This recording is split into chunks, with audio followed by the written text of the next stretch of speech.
En 1996, Nintendo Intelligent Systems, bajo la producción de Shozo Kaga, el creador de la franquicia, lanzaron el cuarto juego de la serie Fire Emblem para el sistema Super Famicom, el cual para esas fechas ya estaba dando sus últimos pasos. Fire Emblem Seisen no Keifu, o la genealogía de la Guerra Santa, es para muchos no solo uno de los mejores juegos de la franquicia, sino también uno de los más importantes, al haber introducido mecánicas que a estas alturas se siguen usando y refinando, como el ya conocido triángulo de armas y el muy querido, por obvias razones, sistema de parejas e hijos, en el que las unidades pueden casarse y tener descendencia.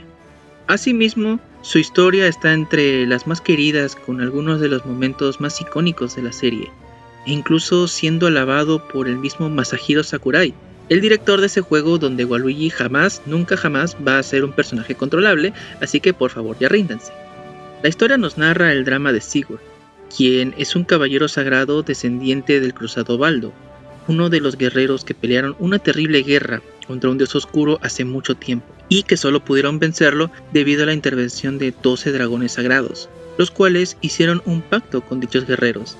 A estos mismos se les llamó cruzados, y sus descendientes son considerados como los nobles más importantes del continente.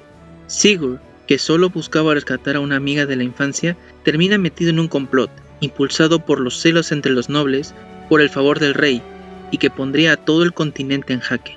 Durante ya un tiempo, la franquicia, con el fin de actualizar sus juegos, ha estado produciendo remakes. En 2009 con Shadow Dragon para el Nintendo 10, en 2011 con New Mystery of the Emblem, cuyas bajas ventas casi matan la saga, y en 2017 con Shadows of Valentia para el Nintendo 3DS. Este orden de producción, adaptando primero la historia de Mart y luego la de Alm, el segundo héroe, han llevado a pensar que el siguiente juego en ser rehecho es y debería ser el cuarto juego. Incluso parece ser que el productor está dispuesto a seguir rehaciendo juegos y llegar al que quiere, el cual sería The Binding Blade, o sea, el de Roy. Pero muchos le han pedido que por favor no se salte el cuarto juego, ya que desesperadamente necesita un lavado de cara, algo con lo que estoy muy de acuerdo. Y si bien se rumorea que hay un remake en camino, la verdad es que dudo que lo veamos a esas alturas, ya que ese rumor fue en 2021, en enero. Estamos casi 2023 y no hay nada al respecto. Engage se lanza el siguiente mes, así que a menos que quieran saturar el mercado con 2 entregas, yo digo que no hay forma en que veamos un remake de Holy War, o al menos en 2 años, y en la sucesora de la Nintendo Switch, la cual también ya está de salida. Pero mientras tanto hay que pensar en ¿por qué sería difícil rehacer el cuarto juego? ¿O qué podría aprovechar un futuro remake para no quedarse a medias? Yo solo he jugado el remake del primero, y es que la verdad siento que se pudieron hacer más cosas, como meter conversaciones y finales alternos, ya que a pesar de conocer la historia canónica de Mart, nunca pude conectar con las otras unidades sino hasta Heroes, y en un grupo muy reducido. Mientras que el remake de Valencia, si bien no lo he jugado, he escuchado que tiene problemas como lo serían los mapas, temas en la historia y la escasa cantidad de conversaciones de apoyo, aunque al final ambos juegos son muy bien valorados a pesar de sus fallas, así que eso no los decepcione. Sin más, vamos con el primer punto. Hablemos del aspecto más importante. El gameplay de este juego puede ser algo problemático a la hora de probarlo. Un momento, tú dirás, ¿cómo es que la jugabilidad es problemática? ¿Que no se juega de la misma forma que los anteriores? Bueno, sí y no. Funciona del mismo modo que todos los juegos previos, pero la cosa es que los mapas aquí son largos, muy largos. Como si en una misión te metiesen de 3 a 4 capítulos de cualquier otra entrega. Incluso a veces el siguiente punto al que debes ir está al otro extremo del mapa. Un capítulo puede tomarte varias horas al completarlo. El prólogo, al menos a mí, me tomó 1 hora en hacerlo, y es el mapa más pequeño de todo el juego. Esto claramente podría terminar abrumando a varios jugadores, en especial novatos, al ver que el juego podría volverse tedioso en algún momento, cosa que entiendo completamente. En especial si tienes que entrenar unidades en niveles más bajos, y estos tienen que cruzar todo el mapa en caso los hayas dejado en un punto muy aparte. Esto se debe a que los mapas, a diferencia de otros juegos, aquí representan secciones completas del país e incluso el reino entero, por lo que de ahí su extensión. Por eso es que en ocasiones debemos defender múltiples castillos y pueblos en un mismo capítulo, en lugar de pelear a las afueras de una ciudad o en una porción del terreno mucho más pequeño. Para que se den una idea, todo, y digo todo, Thracia 776 sucede durante un solo mapa de Holy War, en este caso el capítulo 8. Básicamente aquí se pueden dar una idea de la dimensión que ambos juegos manejan con respecto a su diseño de niveles. Y si bien uno puede decir, separen el capítulo en segmentos independientes, eso no funcionaría porque a veces las unidades enemigas pueden atacar tu primer castillo y debes regresar a defenderlo, o hay unidades que aparecen en una zona distinta del mapa, lo cual no tendría sentido a nivel jugable, así que los mapas gigantes tendrían que quedarse sí o sí. Lo cual nos lleva al siguiente problema del juego. Las unidades en esta entrega tienen un serio problema. Si no tienen un caballo con el cual poder moverse, pues no te van a servir de mucho más que para cuidar la retaguardia, o si quieres mantener tu posición. Lo cual obviamente es un problema si necesitas ir a defender una zona o eliminar enemigos de inmediato, ya que si tu unidad a pie se mueve 5 casillas, o menos si tienes una unidad acorazada, tu personaje a caballo tiene 9 casillas de movimiento. Hay personajes que a pesar de ser muy buenos, pueden terminar relegados en combate por este mismo problema ante otra unidad que tal vez tenga peores estadísticas, pero que al usar la misma arma y tener más movilidad terminará estando en más batallas y por ende será más fuerte. Aquí un ejemplo. Estos dos personajes usan hachas, pero solo puedes reclutar a uno, el otro tendrá que morir. Mientras que uno va a caballo y es más rápido, el otro anda a pie, pero es más fuerte. Si elegiste al que va a pie, pues felicidades. Es la única unidad que vas a poder manejar que use hachas en ese punto de la historia, y no tendrás otra hasta que por lo menos promociones a Leaf. Buena suerte en llegar contra las unidades que usen lanzas, porque también van a poder ir a caballo. Y así hay más ejemplos, pero creo que ya quedó muy claro. Y si bien uno podría decir, entonces denle caballos a todos. Total, Seliph puede desmontarse y pelear de esa forma. No estoy tan seguro de qué tan viable sea esa solución sin que se vea forzado. Los espadachines como Aira o Shannon se verían raros montando un caballo, además de ser redundante con tantas unidades a caballo que usan espadas en este juego. Sin mencionar que seguro eso afectaría su velocidad, la cual es su característica más importante. Y no es algo que los anillos de movilidad puedan solucionar fácilmente, ya que solamente hay 1 o 2 en todo el juego.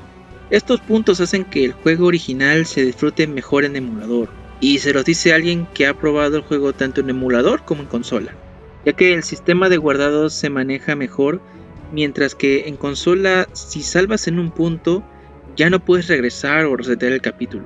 En emulador también se puede acelerar el juego todavía más, ya que aún con la velocidad aumentada, un turno enemigo se puede volver cansino de esperar, y en caso quieras entrenar a tus unidades, puedes meterles un código para hacerles subir de nivel con un solo combate, lo que hace que el tiempo de entrenamiento, el cual es muy importante, sea más corto, lo cual es beneficioso al final, ya que los hijos heredan los atributos de los padres, por lo que es recomendable que estos, al finalizar la primera parte, estén no solo vivos, sino que también tengan buenas estadísticas. Yo tuve que hacerlo para por fin poder llegar al último capítulo después de años de intentarlo en consola. Por último, como bien sabemos, hay mucha gente que no diferencia la realidad de la ficción, por lo que no me sorprendería que algún tarado se vaya a quejar por los temas algo tabús que se tocan en este juego, ya sean algunos comentarios o el tema en sí, queriendo crear polémicas donde no las hay. Como ya mencioné en este video, en este juego se toca mucho el tema del incesto, además de establecerse explícitamente que ciertos personajes mantuvieron relaciones o algún comentario de índole sexual, siendo Sylvia la que por desgracia termina involucrada en los 3 puntos. No sé qué tan dispuesto estará Nintendo actualmente a publicar la historia sin alteraciones, con el fin de bajarle un poco el tono a la misma. Digo, no sería la primera vez que vemos algo así en esta saga, pero también estamos hablando del Nintendo actual, la cual es más abierta y permisiva con lo que publica bajo su sello. Y si no me creen, pues ahí tienen Xenoblade o Bayonetta, que difícilmente catalogaría como juegos para niños. Siendo sinceros, creo que estos serían los únicos problemas serios que tendría con respecto a cómo se podría adaptar el juego a un posible remake. Pero como no todo es malo en este video, pasemos a lo bonito, las cosas buenas que este posible remake podría traer a la mesa.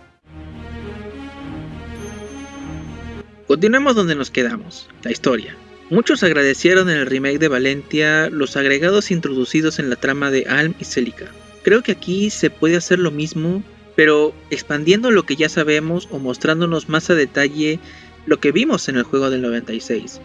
Por ejemplo, mostrarnos más de los padres de Deirdre y Sigurd, los cuales son importantes para la trama, pero apenas salen.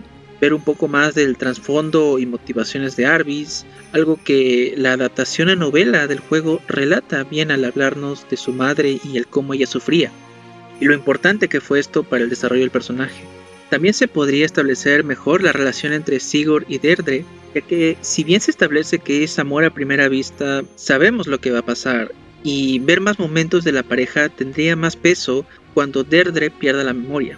Podrían ser escenas como la boda de los dos, una escena de un baile usando como base este render de Heroes, o una escena donde se muestra el nacimiento de Seliph, como muestra esta carta. Y sobre todo, incluir conversaciones de apoyo. Conocemos las personalidades de varias unidades gracias a Heroes, pero no por el juego en sí. Además de que no todos los tienen, y tampoco están todos incluidos.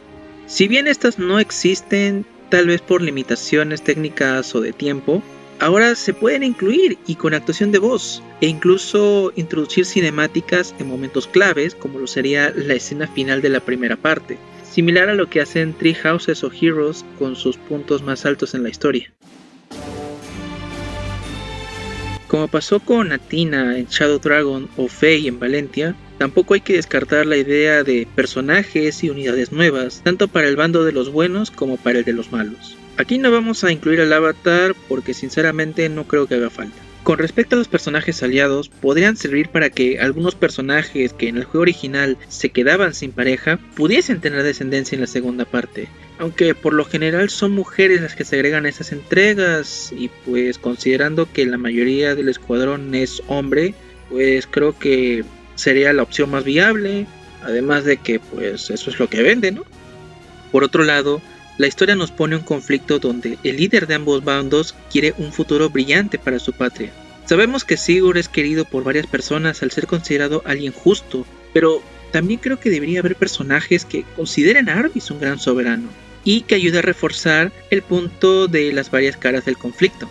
Así de paso damos variedad a los enemigos, ya que la mayoría de antagonistas secundarios son malvados y egoístas. Tal vez ya en la segunda parte podríamos ver cómo es que estos se encuentran luego de que el reino terminó siendo gobernado por un tirano y a merced de una secta diabólica, algunos mostrando arrepentimiento y otros corrompidos por el poder a costa de los demás. También, desde un punto de vista técnico, se les puede dar nuevas apariencias a varios personajes, ya que debido a limitaciones se reutilizan varios sprites, pero con leves cambios como el color de cabello o ya de plano lo reutilizan sin más, los cuales lo hacen ver como simple carne de cañón. Esto ya es ridículo incluso en el capítulo final, donde los señores oscuros al servicio de Julius, los enemigos aparentemente más fuertes antes del jefe final, ni siquiera tienen cara, solo son un sprite genérico, lo cual si bien es entendible, como que le quita un poco de epicidad a la batalla. También debería haber cambios en la calidad de vida y hacerlo un poco más accesible. Con esto no me estoy refiriendo a que sea fácil. Por ejemplo, en esta entrega el intercambio es de lo más engorroso que hay. En otros juegos basta un botón y ya. Pero aquí si quieres intercambiar objetos con otra unidad, tienes que primero ir a la tienda de empeño de un castillo, vender el objeto en cuestión y luego con otra unidad comprarlo al doble de su precio. Y claro, asegurarte que tengas el dinero para pagarlo. Con objetos como armas esto no es un problema, pero con anillos esto te puede llegar a costar 40,000 de oro.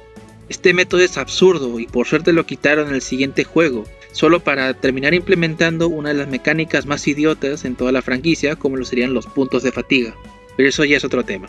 Además de que la tienda en ocasiones no es tan útil, ya que te dan mejores armas y bastones en las aldeas o las consigues de los enemigos vencidos. Tal vez si estas vendiesen anillos o armas de acero o plata, creo que sería mucho mejor, ya que en ocasiones tu dinero solo se va en reparar tu arma y a menos que sea un arma legendaria o esté muy usada, no vas a gastar mucho.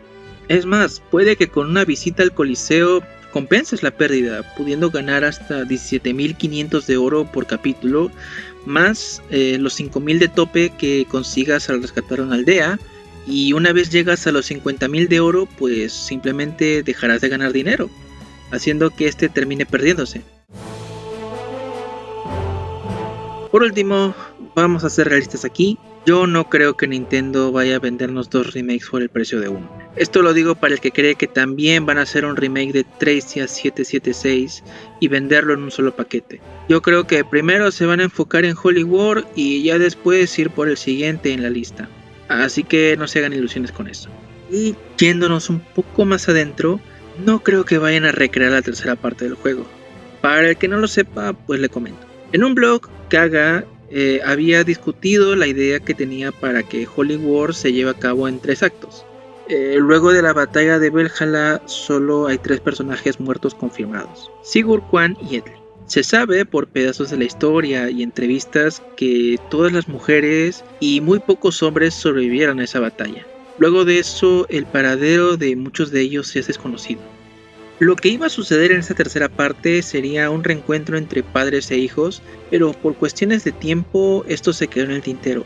Junto con esto también se saben otras cosas, como las parejas que Kaga considera canónicas y que parece iban a ser requeridas para acceder a esta tercera parte, ya que no tendría sentido de otra forma. Las van a estar viendo en pantalla mientras hablo. Además de que se establece que varios personajes serán revividos, como Lewin o Teltiu, o convertidos en humanos otra vez, ya que algunos como Azel y posiblemente Aira se volvieron estatuas de piedra por culpa de Manfred, y que Julius iba a sobrevivir al final, dándole un cierre mucho más feliz a esta historia. La información la saqué de Serene Forest, así que dejaré un link en la descripción por si acaso quieran verlo. Personalmente creo que hay interés por parte no solo de los fans para rehacer el juego, sino también por parte de Nintendo. De ahí que Sigurd haya sido uno de los primeros en ser revelados para Engage, o hacer que Erika Méndez, la actriz de voz de Deirdre, interprete una de las escenas del juego con una traducción oficial. Asimismo, Intelligent Systems no se ha olvidado de esa entrega. Recordemos que Three Houses está inspirado fuertemente en Holy War por todo lo que ya expliqué en el iceberg. Es posible que este juego reciba ayuda de estudios externos, siendo el caso Koei Tecmo, quienes ya han participado en la saga antes dando soporte a Three Houses y Engage, y siendo los que hicieron Fire Emblem Warriors y Three Hopes, los cuales podrán usar de base o experiencia para este proyecto. Como ya dije, los fans tampoco parecen estar renuentes a la idea por todo lo que mencioné, por eso es que siguen pidiéndolo o volviendo el juego tendencia cada que hay un Nintendo Direct.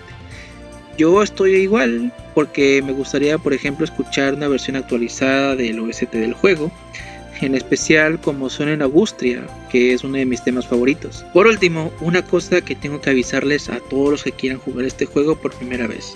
Primero, es que este juego tiene un rango de clasificación con notas de E hasta A.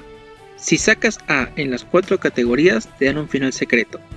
Pero viendo que puedes verlo en YouTube nada más y que no dura mucho, pues no te lo recomiendo. Pero en caso que quieras hacerlo, tienes que acabar el juego en menos de 400 turnos, sin perder absolutamente a nadie. Tus unidades deben tener un buen nivel al terminar su participación y no es necesario que todas tus unidades tengan descendencia. Al final se muestra el desierto de Id, convertido ahora en una selva frondosa, y 3 refranes sobre un buen gobernante. Y la segunda cosa es que no, y repito, no, bajo ninguna circunstancia, por favor, jueguen este juego con el parche de inglés antiguo, sino que por favor busquen el parche de Project Naga. Esto se los digo porque el parche antiguo tiene el final completamente bugueado.